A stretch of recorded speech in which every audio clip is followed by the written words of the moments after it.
Guys, welcome back to my YouTube channel. അപ്പൊ ഇന്നത്തെ vlog എന്താന്ന് വെച്ചാൽ നല്ല എക്സൈറ്റ്മെന്റോട് കൂടിയാണ് ഞാൻ ഇന്നത്തെ വ്ളോഗ് ചെയ്യുന്നത്.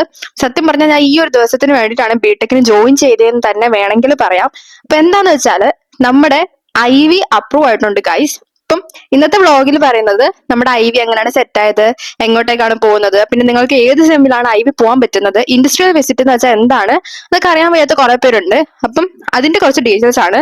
ഇപ്പൊ വ്ളോഗിലേക്ക് പോകുന്നതിന് മുന്നേ നാളെ ആയിരിക്കും ലൈവ് സ്ട്രീം ഉണ്ടായിരിക്കുന്നത്. അപ്പൊ നാളെ രാത്രി 7 മണിക്കായിരിക്കും. അപ്പൊ നിങ്ങളുടെ ഡൗട്ട്സും കാര്യങ്ങളും ഒക്കെ ലൈവിൽ തന്നെ നമുക്ക് ക്ലിയർ ചെയ്യാം. അപ്പം IVയുടെ കാര്യം പറയുകയാണെങ്കിൽ ഞങ്ങള് എന്താ പറയാ, ഒരു S2 ആണോ S3 ആണോ ഞാൻ ഓർക്കുന്നില്ല, അപ്പൊ തൊട്ടേ ഒരു IVക്ക് പോവാൻ വേണ്ടി നമ്മൾ കുറെ ട്രൈ ചെയ്യുന്നുണ്ട്. പിന്നെ പറയുകയാണെങ്കിൽ ഞങ്ങളുടെ അവിടെ തന്നെ എല്ലാ ഡിപ്പാർട്ട്മെന്റും IVക്ക് പോയി. ഞങ്ങൾ ഒരു ഡിപ്പാർട്ട്മെന്റ് മാത്രമാണ് ഇതുവരെ ഇത്രയും നാളായിട്ട് IVക്ക് പോവാത്തൊരു ഡിപ്പാർട്ട്മെന്റ്. അപ്പം ഫൈനലി നമ്മളുടെ IV ഇപ്പോ അപ്രൂവ് ആയിട്ടുണ്ട്. അപ്പൊ ആദ്യമേ നമ്മൾ പ്ലാൻ ചെയ്തിരുന്നു S2ലോ S3ലോ ആയിരുന്നു. അത് എനിക്ക് തോന്നുന്നു വയനാട് എന്തായിരുന്നു പ്ലാൻ ചെയ്തത്. അത് ഏകദേശം സെറ്റ് ആയ സമയത്തായിരുന്നു നമ്മുടെ പാലക്കാട് ആക്സിഡന്റ് ഉണ്ടായത്. അപ്പൊ അങ്ങനെ IV ക്യാൻസൽ ആയി. പിന്നെ നമ്മൾ കുറെ ട്രൈ ചെയ്തെങ്കിലും ഇങ്ങനെ ഓരോരോ കാര്യങ്ങൾ വെച്ച് അതിങ്ങനെ മാറി മാറി പോയി. പിന്നെ എനിക്ക് നിങ്ങളോട് പറയാനുള്ള ഒരു കാര്യം എന്താന്ന് വെച്ചാൽ, നിങ്ങളിപ്പോ ഫസ്റ്റ് ഇയർ ആയിട്ടേ ഉള്ളൂ. അപ്പം മാക്സിമം നിങ്ങൾ സെക്കൻഡ് ഇയർ അല്ലെങ്കിൽ തേർഡ് ഇയർ തന്നെ നിങ്ങളുടെ IV പോവാൻ ശ്രദ്ധിക്കുക. കാരണം എന്താന്ന് വെച്ചാല് നമ്മൾ ഫൈനൽ സെമ്മിലേക്ക് IV വെച്ചുകൊണ്ടിരുന്നാല് നമുക്ക് നല്ല ബുദ്ധിമുട്ടായിരിക്കും. കാരണം നമുക്ക് പോകാനുള്ള ചാൻസ് അവിടെ ഭയങ്കര കുറവാണ്. അതിന്റെ മെയിൻ കാരണം എന്താന്ന് വെച്ചാല് S7 S8 ടൈമിലാണ് നമുക്ക് പ്ലേസ്മെന്റ്സ് വരുന്നത്, ഓരോരോ പ്ലേസ്മെന്റ് വരുന്നത്. അപ്പം ഞങ്ങൾക്ക് ഇപ്പോഴാണെങ്കിൽ പോലും ഇങ്ങനെ കുറെ പ്ലേസ്മെന്റിന്റെ ഓപ്പർച്യൂണിറ്റീസ് വരുന്നുണ്ട്. പക്ഷെ അധികം ആരും കൊടുക്കാത്ത എന്തുകൊണ്ടാന്ന് വെച്ചാൽ IVയുടെ ഡേറ്റിൽ എങ്ങാനും അത് വന്നാല് നമുക്കത് അറ്റൻഡ് ചെയ്യാൻ പറ്റില്ലല്ലോ, അതുകൊണ്ടാണ് കൊടുക്കാത്തത്.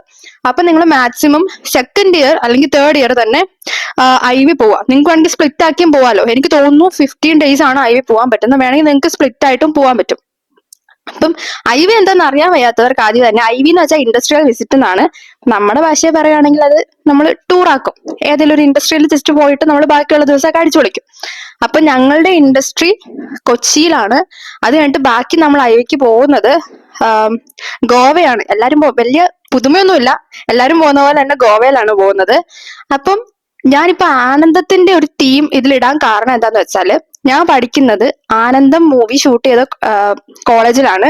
അപ്പം അത് എനിക്ക് ആ ഒരു കോളേജിനെ പറ്റി സത്യം പറഞ്ഞ ഞാൻ ജോയിൻ ചെയ്യുന്ന സമയത്ത് ആ ഒരു സംഭവം മാത്രമായിരുന്നു അറിയത്തുള്ളൂ. അപ്പൊ എന്റെ മൈൻഡ് ഫുൾ എന്താ, IV, ഗോവ, ഹംപി, അക്ഷയ്, അതൊക്കെയായിരുന്നു എന്റെ മൈൻഡ് ഫുള്ള്. അപ്പോഴേക്കും IV പ്രതീക്ഷ തന്നെയാണ് ഞാനിത് എടുത്തത്. അപ്പൊ ഇങ്ങനെ ഓരോ പ്രാവശ്യം IVയുടെ കാര്യം പറയുമ്പോ ഇങ്ങനെ ഭയങ്കര പ്രതീക്ഷ, ഓ നൈസ് ആയിരിക്കും, സെറ്റ്, പോയി പൊളിക്കാം, അങ്ങനെയൊക്കെ. എന്നിട്ട് ഇപ്പോഴാണ് ഫൈനലി ഒന്ന് സെറ്റ് ആയത്. അപ്പൊ നമ്മള് ഗോവയ്ക്കാണ് പോകുന്നത്. 6-ാം തീയതിയാണ് നമ്മൾ പോകുന്നത്. 6-ാം തീയതി രാവിലെ 6 മണിക്ക് പോകും. പിന്നെ 11 വരെയാണ് IV. കൊച്ചിയിലാണ് ഇൻഡസ്ട്രി. ആദ്യത്തെ ദിവസം ഇൻഡസ്ട്രി വിസിറ്റ് ചെയ്യും. എന്നിട്ട് നമ്മൾ ബാക്കി ഫുൾ ചിൽ. അപ്പോൾ IV കഴിഞ്ഞിട്ടുള്ള ഒരു വീക്കിൽ മിക്കവാറും IV വ്ളോഗ്സ് ആയിരിക്കും ചാനൽ വരുന്നത്. അപ്പൊ ഇതൊക്കെ കാണാൻ താല്പര്യമുള്ളവർ എന്റെ ചാനൽ ഒന്ന് സബ്സ്ക്രൈബ് ചെയ്ത് വെക്കുക, ഒരു ലൈക്കും കൂടെ ചെയ്തേക്കെ. അപ്പൊ അങ്ങനെയാണ് IVയുടെ കാര്യം പറഞ്ഞത്. അപ്പൊ ഞാൻ പറഞ്ഞ കാര്യം ഓർത്ത് വെക്കുക. IV മാക്സിമം നിങ്ങൾ ലോവർ സെമ്മിൽ തന്നെ പോകാൻ ശ്രദ്ധിക്കണം, അല്ലെങ്കിൽ നിങ്ങളുടെ പ്ലേസ്മെന്റ്സിനെ അത് അഫക്ട് ചെയ്യും. നിങ്ങൾ ലാസ്റ്റ് സെം അല്ല അപ്പൊ പൊളിക്കാലോ എന്ന് വിചാരിച്ചിരുന്ന അപ്പൊ ഒന്നിനും ടൈം ഉണ്ടാവത്തില്ല. മെയിൻ വിഷയം നമ്മുടെ പ്ലേസ്മെന്റ്സ് തന്നെയാണ്. അപ്പൊ സെക്കൻഡ് ഇയർ അല്ലെങ്കിൽ തേർഡ് ഇയർ തന്നെ IVക്ക് പോകുന്നതാണ് ഏറ്റവും നല്ലത്. പിന്നെ ഞങ്ങൾക്ക് ഇതിന്റെ ഇടയിൽ കൂടെ ഒരു സീൻ വന്നത് എന്താന്ന് വെച്ചാല്, ഞങ്ങളുടെ സീരീസ്, ഞാൻ കഴിഞ്ഞ ദിവസം സീരീസ് എക്സാമിന്റെ ഒരു പോസ്റ്റ് ഇട്ടിരുന്നു. അപ്പൊ സീരീസ് എക്സാമിന്റെ ഡേറ്റ് ആദ്യമേ 6, 7 പിന്നെ 10 ആയിരുന്നു. അപ്പം IVക്ക് ഇപ്പൊ ഞങ്ങൾ 6-ാം തീയതിയാണല്ലോ പോകുന്നത്. അതുകൊണ്ട് തന്നെ ഞങ്ങളുടെ സീരീസ് എക്സാം 3 and 4 ആക്കി. അതായത് ഈ മൺഡേ ട്യൂസ്ഡേ ഞങ്ങൾക്ക് സീരിയസ് എക്സാം ആണ്. അത് കഴിഞ്ഞിട്ടാണ് IVക്ക് പോവാൻ. അപ്പം അങ്ങനെ ഒരു പോസ്റ്റ് കൂടി ഇതിന്റെ ഇടയ്ക്ക് കയറി വന്നു.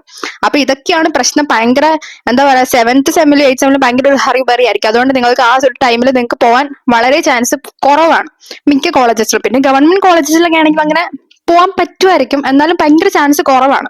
അതുകൊണ്ട് നിങ്ങൾ മാക്സിമം തന്നെ S3, S4, S5, S6 ആ ഒരു 4 സെമ്മിൽ തന്നെ നിങ്ങൾ IV ഒക്കെ പോകാനുണ്ടെങ്കിൽ പോയി തീർത്തോണം. അതും ഭയങ്കര പ്രൊസീജിയേഴ്സ് ആണ്. നമ്മളിങ്ങനെ കുറെ ഇൻഡസ്ട്രി ഒക്കെ തപ്പി നമ്മൾ കുറെ എന്താ നടക്കണം. എന്റെ ക്ലാസ്സിൽ തന്നെ ഇങ്ങനെ ഓടി നടക്കുന്ന കാണുമ്പോൾ ഭയങ്കര സങ്കടമുണ്ട്. അവർക്കിങ്ങനെ സെറ്റ് ആക്കാൻ കുറെ കഷ്ടപ്പെടുന്നുണ്ടായിരുന്നു. അപ്പൊ നിങ്ങൾ ലോവർ സെമ്മിൽ തന്നെ മാക്സിമം പോവാൻ ശ്രദ്ധിക്കുക. അപ്പൊ ഇന്നത്തെ എന്റെ വ്ളോഗ് ഇത്രേ ഉള്ളൂ. അപ്പൊ ഇന്നത്തെ IV വ്ളോഗ്സ് ഒക്കെ ഉണ്ട്. അപ്പൊ എല്ലാവരും സബ്സ്ക്രൈബ് ചെയ്ത് വെക്കാം.